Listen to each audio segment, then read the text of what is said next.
To you the podcast Wounded Hearts, Wounded Churches. We discuss a range of topics that include addictions, religious abuse, and recovery. This live platform offers meaningful questions and answers, a counseling continuum, and valuable feedback from professionals and others who have been through the process and are healed, forgiven, and reconciled. If they can achieve this, so can you. This program can be heard on iHeart, Stitcher, Amazon Music, Pandora, Apple Podcasts, and others. Make no mistake, this podcast sustains and implements three things: healing, forgiveness, and reconciliation within the Church of God. Thanks for listening. Good day, friends. Glad you're here tonight to take time with us for the Wounded Hearts, Wounded Churches podcast. We discuss a litany of different topics on this podcast. We discuss abuse and recovery, church issues. This live platform offers counseling sessions continuum along with that, and of course, our live call-in program. If you want to chime in tonight, you can. You can text in 1-866-538-3664, 1-866-538-3664. You can go to YouTube and type in Wounded Hearts, Wounded Churches, and it will pop right up. Our counseling line, you can call 478-283-9093, 478-283-9093. You can also email us at Wounded Hearts. That email address is reeeechone@aol.com. Now, friends, tonight is not a live call-in podcast session, but we do have our friend, Dr. Tanner, is here again with us. And if you have questions, you can definitely email or call us, and we will give him that information. But again, we thank God for the staff who works with us here. We have our director, Tennille McLeod. She is the founder of this podcast. And of course, she's a mom, homeschooler, and she's founder of the Arise magazine. Also, we have Stella Cabin. She's in Ohio, and Tennille is in Atlanta area. Stella Cabin is in the Ohio area. She's been saved about 65 plus years, and she's a daughter of a minister, and she has two pastors in her family. So she's part of this podcast. Also, Ken Probst, he's a pilot. He worked in Alaska for years and years, and he's in Joplin, Missouri area, and he's part of that. And my name is Prince Moon, your host here. Friends, the views and opinions don't always agree with the staff here, but it's important to discuss these things that have had such a traumatic experience on the church. Splits have occurred, hurt feelings have occurred, and we want to be a modality and a conduit to connect those three areas: forgiveness, reconciliation, and healing within God's church. So we work this podcast because it's been a phenomenal growth in the past 5 years. In fact, there's 36 million each week listen and view podcast.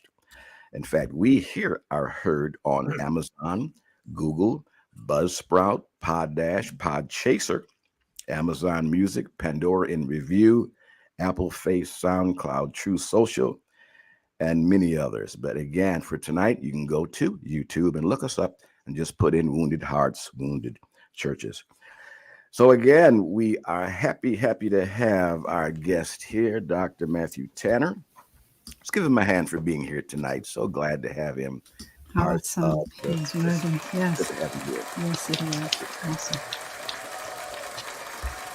Great to see you. Dr. Tanner went to the College of the Ozarks, earned a degree in psychology and, of course, justice. And also, he has a theology degree in divinity and earned his doctoral in ministry. He's married, a lovely wife, Heather, I think her name is, and 3 lovely daughters. So glad to have him here tonight. He wrote a book called The Wounded Pastor, and it's a 5-star review. I've done studies on it, those who've read it, and it's really a good read. You might say, well, Moon, why would you write a book about that now? There's a reason for it. Jim Davis did a book called The Churched. 40 million people have stopped coming to church. They're hurt. Pastors have been hurt. 10 million of those have been wounded. Again, pastors have been hurt, vice versa. And of course, $20 million have been lost because of those exodus people who left the church.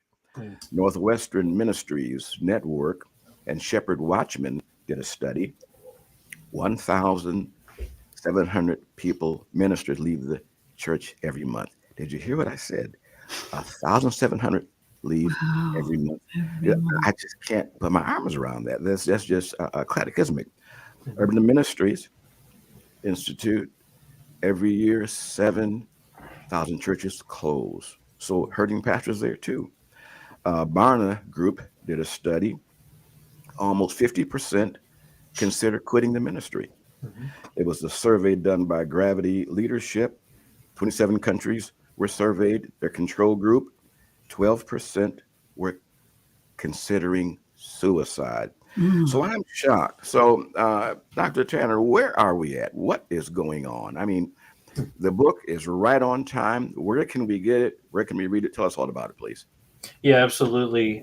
Best way to get the book again is my personal ministry website, woundedleadership.com.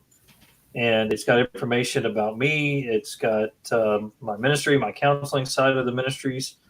I have a Wounded Leadership Center for Biblical Counseling. And right there on that website, they can order the book, and that'll help support Wounded Leadership Ministries.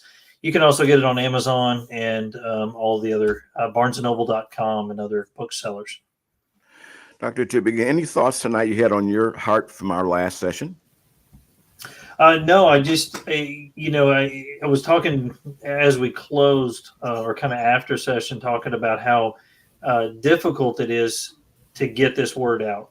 And I think a lot of the pastors, like I said last time, the vast majority of them never go into ministry, and they, some of them don't even attend churches, they just hide. And so we really need to do a better job at identifying our wounded and reaching out to them, finding resources for them so that so these guys can be healed.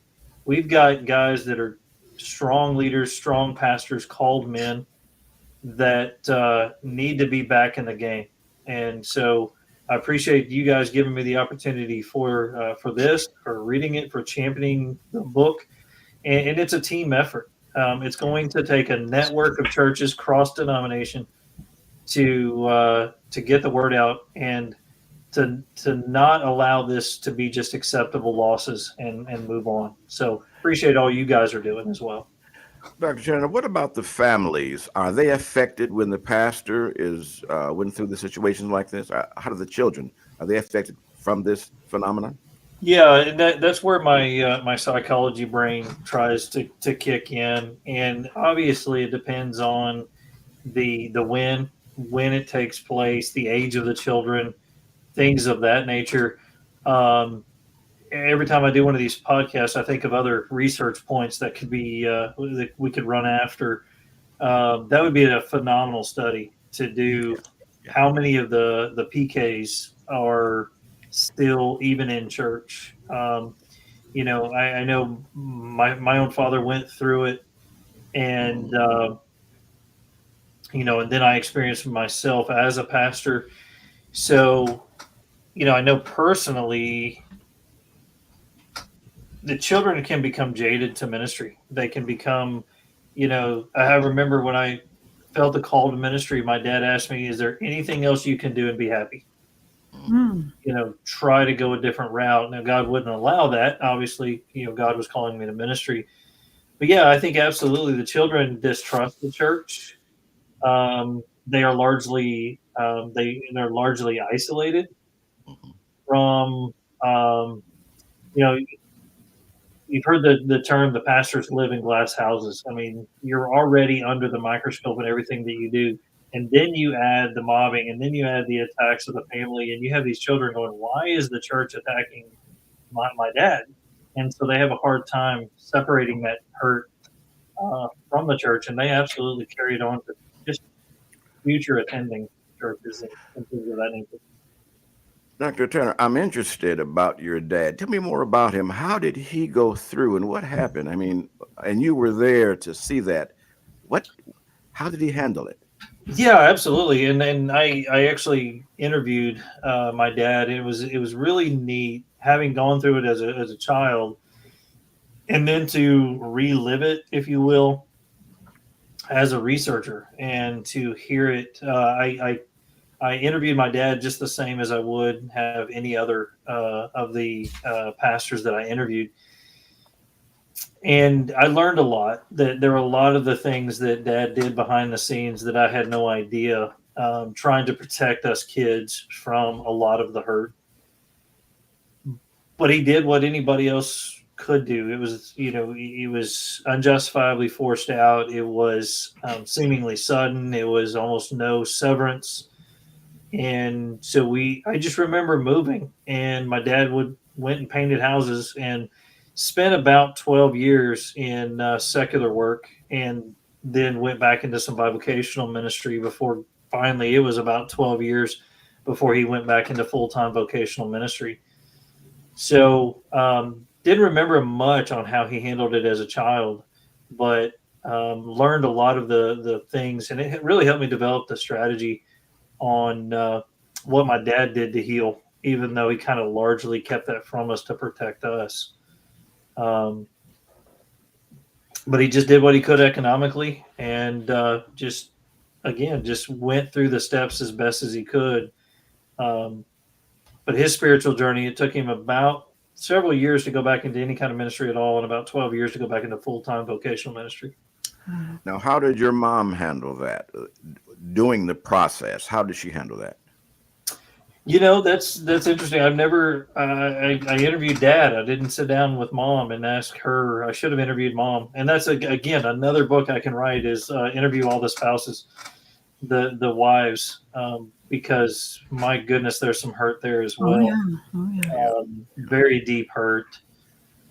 She was just the rock for the family.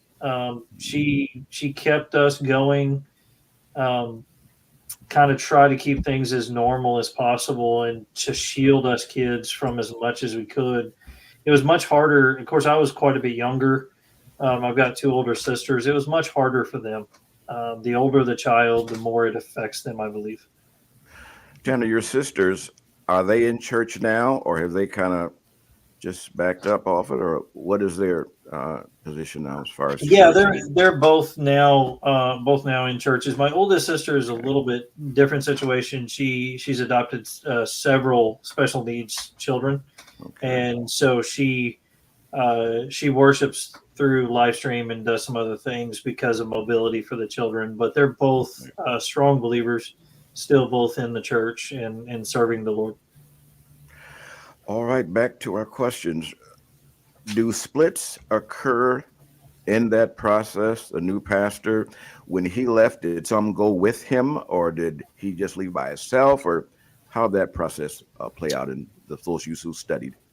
Yeah, I know when I went through it personally, I told people not to follow me because I knew they were going after me, but I did not want to.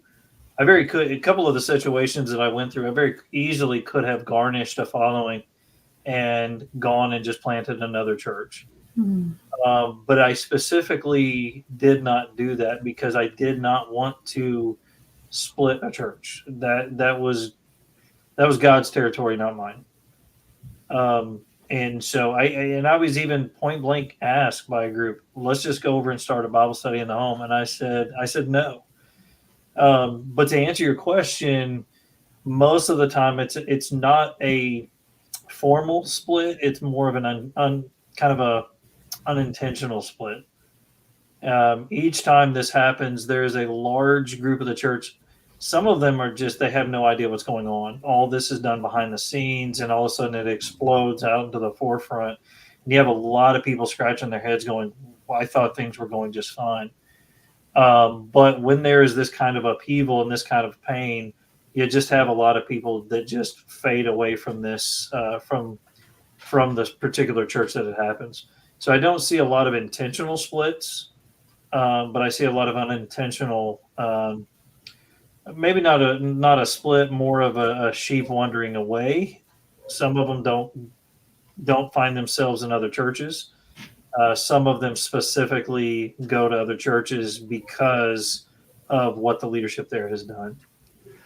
Friends, we're going to take a break and come back. I hope you don't miss any of this discussion. It's some rich things being discussed tonight. So we'll be right back in just 30 seconds. Greetings. Wounded Hearts, Wounded Churches is a weekly podcast reaching out to the disenfranchised, disconnected, or wounded. Remember, you are not forgotten. You went through a debilitating situation. As a result, we are reaching out to you in love with forgiveness, reconciliation, and healing. We also offer an exciting magazine called Arise.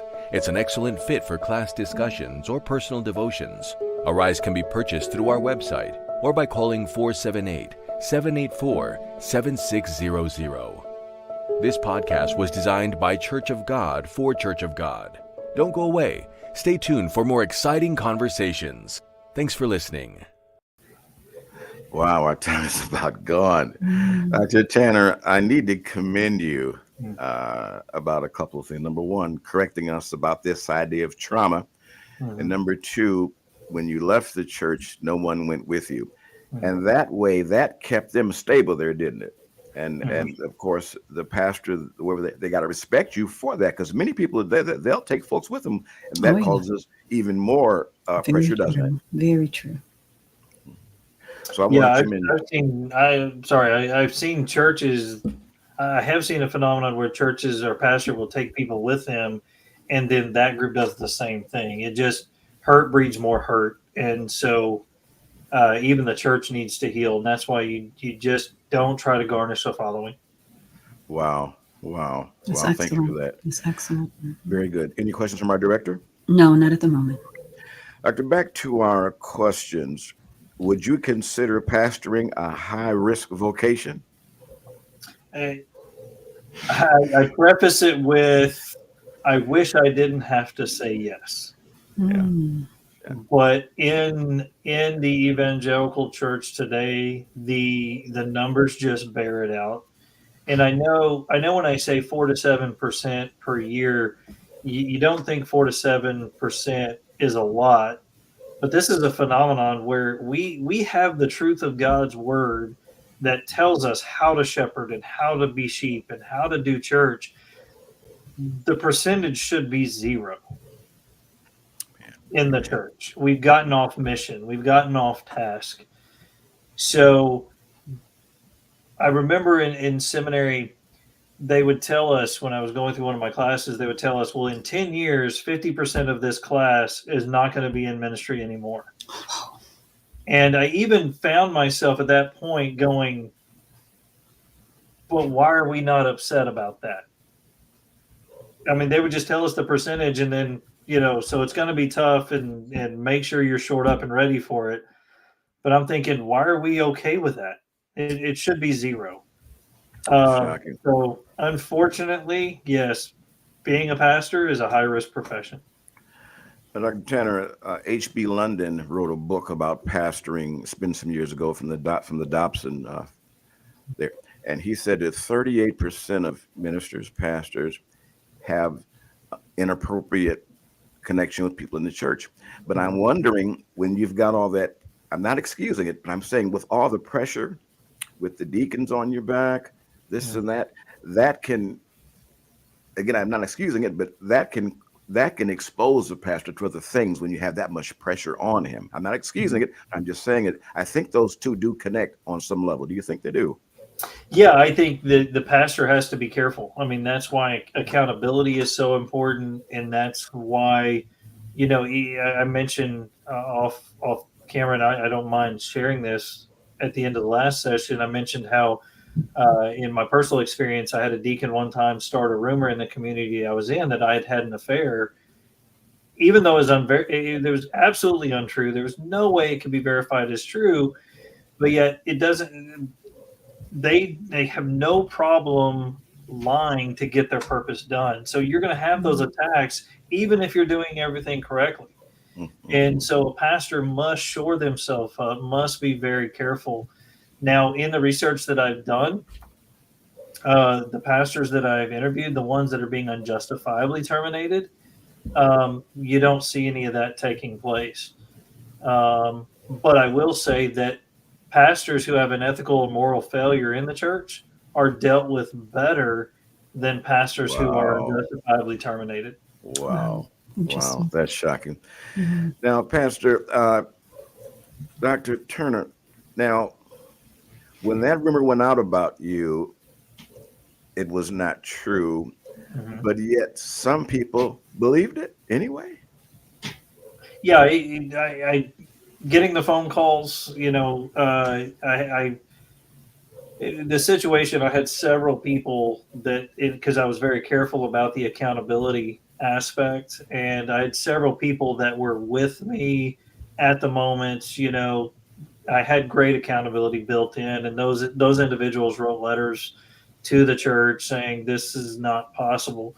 The problem is they just need enough to sow enough seed of doubt to just get what they want. And at that point, the mobbing has reached to another level. And I remember talking to my wife, I'm like, if they're going to resort to absolute outright lies like that, I'm out. I remember sitting at my desk reading a passage in Acts where Paul says they began to revile and slander him. And that's when he shook out his cloak and he left. Right. And that word to revile and slander means false rumors and things like that. And so that's when God said, walk away. But so yeah, all they're trying to do is get their purpose done. It's that tunnel vision that they just want this leader out of there. Wow. Doctor, that's hard to believe that people in church would behave like that. I mean, I just, it happens, but it should not happen, shouldn't it? I mean, it shouldn't happen there of all places. I could see GM, in the government, in schools, but in the church, I mean, like they say, what? What? And that's what makes the hurt so deep. My goodness. That's true. That's right. That's right. That's right. That's right. I remember many conversations that I had with my wife, and even my wife would come to me and go, "Why do they hate us?" Right. We are serving them. We are loving them. We are never claimed to be a perfect pastor. I made so many flaws and mistakes. We're imperfect sheep leading imperfect sheep, but we kept asking ourselves, why is it raising to the level that they just absolutely hate us so much? And it hurts so much that you begin to believe it sometimes. You begin to look at yourself and say, maybe I am broken. Yeah. Yeah. Maybe I missed my calling. Maybe they're right. And so, but it hurts so much more when you read God's word and you realize the church is supposed to be this way, yet we see so much pain coming out of it. The hurt is so much deeper. Friends, our time is gone again, but we're going to have Dr. Turner come back to talk more about more about the book and what's the contents. I'm excited. Oh, yeah. I'm calling his name wrong. That's okay. And got my questions mixed up, but it needs to be discussed so we can decrease church splits. We can increase forgiveness and increase our reconciliation. Absolutely. Any last moments?